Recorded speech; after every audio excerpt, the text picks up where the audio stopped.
Estas últimas semanas hemos abordado el tema con ustedes sobre la inteligencia artificial, el desarrollo tecnológico, las ventajas, desventajas, los riesgos. Pero ¿cómo está México en el tema de la inteligencia artificial? ¿Dónde está la inteligencia artificial hoy? Y para hablar de este tema, saludo con mucho gusto a nuestro director editorial, Raúl Frías Lucio, a mi compañero analista de Mega Noticias, Víctor Hugo Hernández. Caballeros, muy buen fin de semana, buenas tardes. El tema sobre la mesa es todo suyo. Gracias, Eduardo.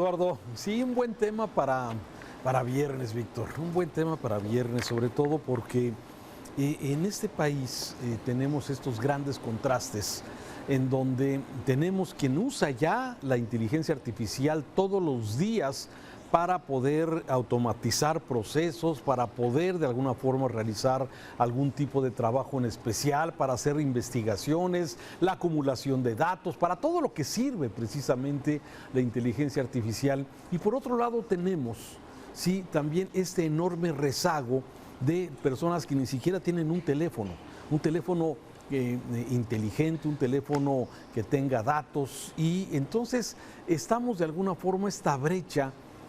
Como sucede en muchas que se vienen dando, se viene ampliando, ¿sí? En los que tienen acceso a la tecnología, los que tienen acceso a la inteligencia artificial y quienes de alguna forma, bueno, es increíble que en México tengamos todavía personas analfabetas, personas que no saben leer y escribir. Y esta es la realidad de este país de contrastes, Víctor. Sí, es el reflejo, mi querido Raúl, buenas tardes, te saludo con afecto, claro, es el reflejo de las desigualdades, el reflejo de este desarrollo tan, pues digamos, poco ordenado que hemos tenido en este país, en donde, pues bueno, vemos que hay diferentes Méxicos, ¿no? Hay un México en el norte, hay un México en el centro, hay un México en el sur, y dentro de estas grandes regiones todavía encuentras otros apartados en donde hay mayor o menor desarrollo. Me voy a lo que se llaman en los Estados Unidos pomposamente think tank o centros de pensamiento o lugares donde se va generando el desarrollo, la cultura y el progreso. Y tú ves en Estados Unidos y hay por lo menos 15 o 20 grandes ciudades que representan un desarrollo importante porque tienen empresas que están desarrollando altas tecnologías, tienen desarrollos especiales tecnológicos, en fin, capacidades muy interesantes, mientras que en México realmente si nos vamos a esos polos de desarrollo, ¿cuántos te podría mencionar? La Ciudad de México, Guadalajara, Monterrey, y no sé, ya empezaríamos a ver con más cautela otros lugares, claro, que seguramente también se están haciendo esfuerzos interesantes, pero que no se compara con lo que ocurre en los Estados Unidos o en Europa. Y lo mismo ocurre con los centros de desarrollo en cuanto a universidades, donde normalmente se genera el conocimiento. ¿Cuántas grandes universidades tenemos en este país capaces de generar este tipo de nuevas tecnologías? Pues me vienen a la mente 2, 3, 4 tal vez, muy forzosamente, mientras que en otras partes, pues bueno, sobran universidades que la verdad están en este momento precisamente en ese terreno. La modernidad, mi querido Raúl, el futuro ya lo tenemos encima y la inteligencia artificial es un ejemplo, ¿eh? Y muchas veces esta inteligencia artificial, que a veces cuesta trabajo identificar a qué nos estamos refiriendo, ya está con nosotros y a veces ni siquiera nos hemos dado cuenta. Sí, por ejemplo, si tú en tu Facebook, en tus redes sociales, hoy preguntas o algo sobre, por ejemplo, la compra o la renta de un inmueble, te empiezan a llegar a través de los algoritmos, te empiezan a llegar una serie de anuncios de casas en renta, casas en renta, casas en renta. Si tú haces, por ejemplo, un sondeo y quieres preguntar sobre algún libro, tú que tanto te gusta leer, sí, seguramente te llegarán promociones de otros libros, y eso es lo que de alguna forma es la inteligencia artificial. Cuando ya se van creando patrones de acuerdo con tu conducta, con tus búsquedas, con todo lo que esto significa, desde luego, inteligencia artificial, y que te están dando la información y uno ni siquiera se da cuenta de cómo ya están adentro. Tú si ves, por ejemplo, una serie, no sé, Netflix o Nextview, por ejemplo, que tiene muchos, desde luego, programaciones aquí en Megacable, y programas, por ejemplo, tu HBO, si programas tu Netflix, programas tu Prime, tu Amazon Prime, sí. y a ti te gustan las películas románticas, por ejemplo, ¿sí? Te va a estar recomendando, ¿sí?, películas románticas, ¿sí?, de ese tipo, de ese género, y te va creando tu perfil sin que tú se lo pidas, simplemente la inteligencia artificial ya está con eso. Pero fíjate, Saúl, perdón que te interrumpa, y las redes sociales son un ejemplo, y me costó trabajo entenderlo hasta que un buen amigo me lo explicó y me dijo, todos son algoritmos. Así es. Todos son algoritmos que te miden perfectamente bien en cuanto a tus gustos. Y perdón que me refiera a gustos personales, Raúl, a ti te gustan los perros como a mí, a ti te gustan los viajes como a mí, y bueno, seguramente estás saturado de información relacionada con eso cuando hables tus redes y aparece alimento para perros, lugares para dejar a tus perritos si viajas, en fin, todo es un acondicionamiento impresionante. Lo que está ocurriendo en Hollywood es interesantísimo, donde los actores ya están, fíjate, quienes nos vinieron a enseñar esto a manera de ficción, porque tú recordarás, bueno, yo fui fanático de muchas películas de ciencia ficción y una de las que más me impresionó en su momento fue Terminator. Bueno, el director de Terminator hacía esta observación y decía, cuidado porque lo que yo presenté en esa película a manera de ciencia ficción, lo vamos a estar viendo ya antes de lo que nosotros pensamos o queremos. Y es cierto, ya lo estamos viendo. Entonces, fíjate, 7 de cada 10 mexicanos, estaba yo leyendo por ahí una encuesta, tienen miedo de perder su trabajo por alguna herramienta de la inteligencia artificial. Claro. Bueno, es increíble lo que está ocurriendo. Fíjate, perdón, Raúl, nada más el último comentario para darte la voz. Yo pienso, la imprenta vino a revolucionar el mundo, con ello el periódico. Después vendría la radio y le dio un cambio total. Después vendría la televisión, que dijimos era lo máximo y era todo. Bueno, la televisión la sustituyó la internet y ahora la inteligencia artificial está barriendo con todo, ¿eh? Claro, sí, y tienes razón. Fíjate que no sé cuáles sean tus buscadores preferidos de inteligencia artificial.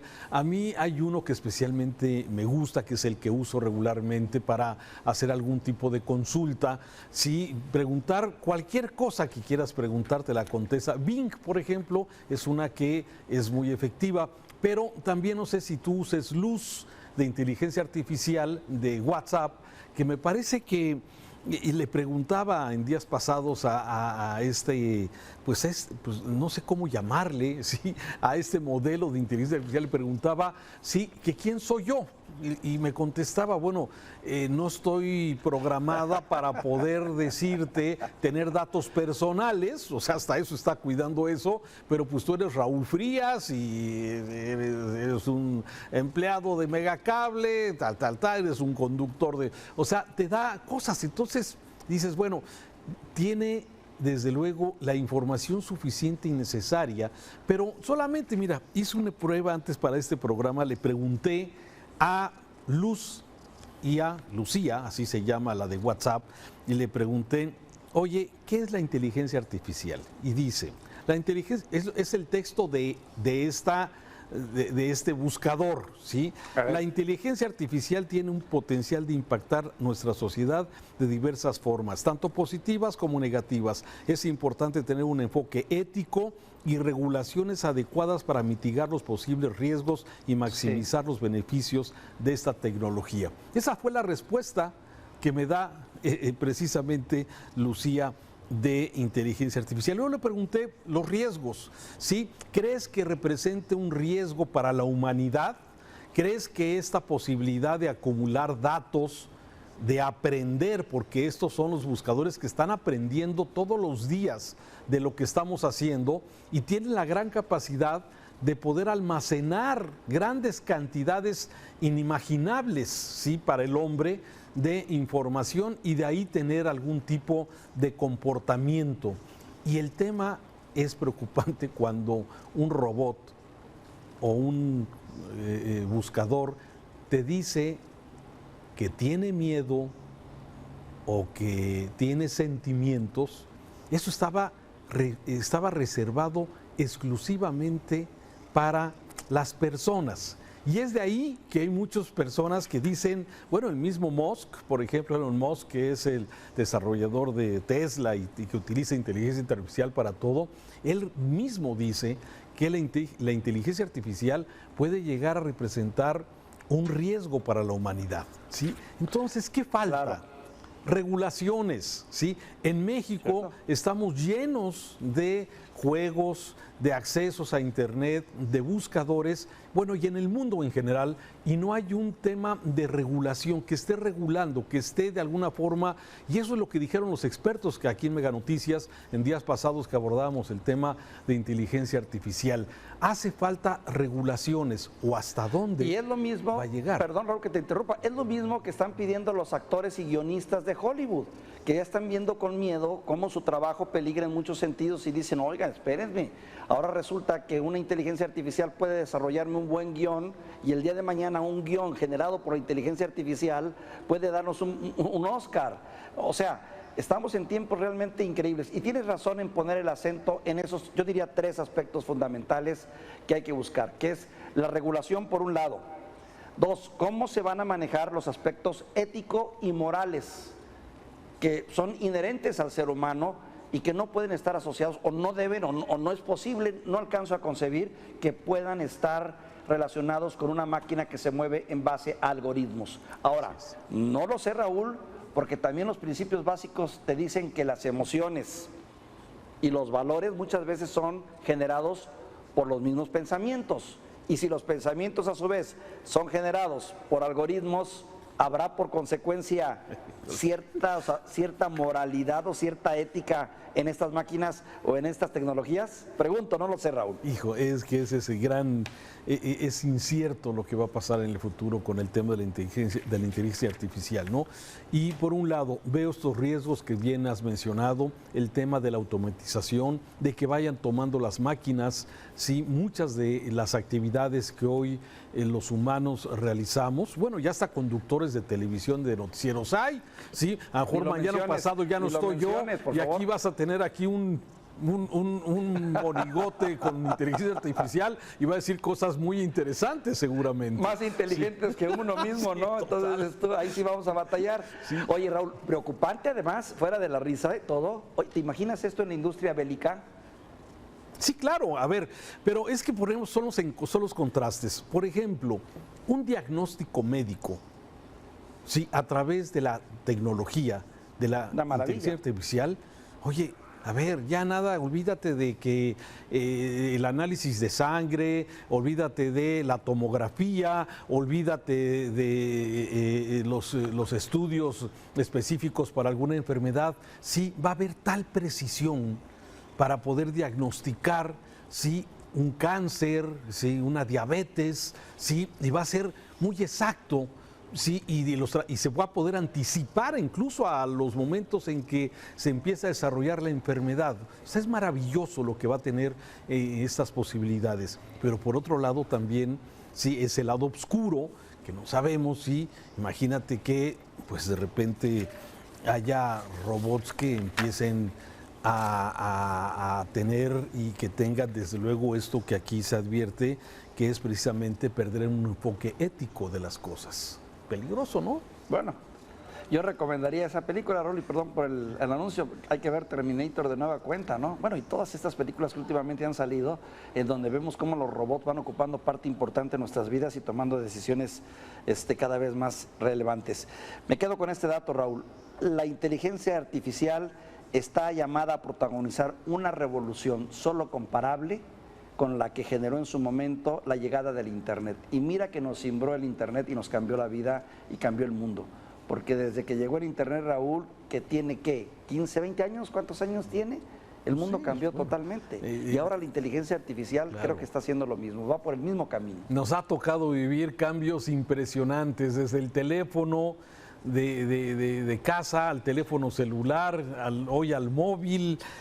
Nos han tocado cosas increíbles. En muy pocos años han cambiado muchas cosas. Y bueno, seguramente... ¿Y sabes cuál es el contraste, mi querido Raúl? Perdón de nuevo la interrupción. Es que ese cambio, esa vorágine en tecnología no va acorde con la mentalidad o con el cerebro humano. O sea, finalmente el cerebro humano tarda mucho más en evolucionar y avanzar. Y esa ha sido la gran dificultad. O sea, nos está costando entender todo esto porque vamos atrás. Pero pregúntaselo a los jóvenes. A los jóvenes que hoy tienen, desde luego, esas habilidades digitales, ¿no? Sientas al niño frente a la computadora y solito se mueve cuando uno tuvo que aprender de tecla en tecla. No, es increíble. Lo que está pasando es formidable, pero también tiene sus riesgos y creo que hay que poner mucha atención en esos aspectos que mencionamos. Ética, moralidad, sentimientos, híjole. Muchas cosas. Gracias, Víctor. Raúl, un gusto platicar de este tema. En viernes, hombre, qué bueno que nos salimos de la política un rato. Sí, un buen viernes. Gracias, buen fin de semana. Buen viernes, buen viernes.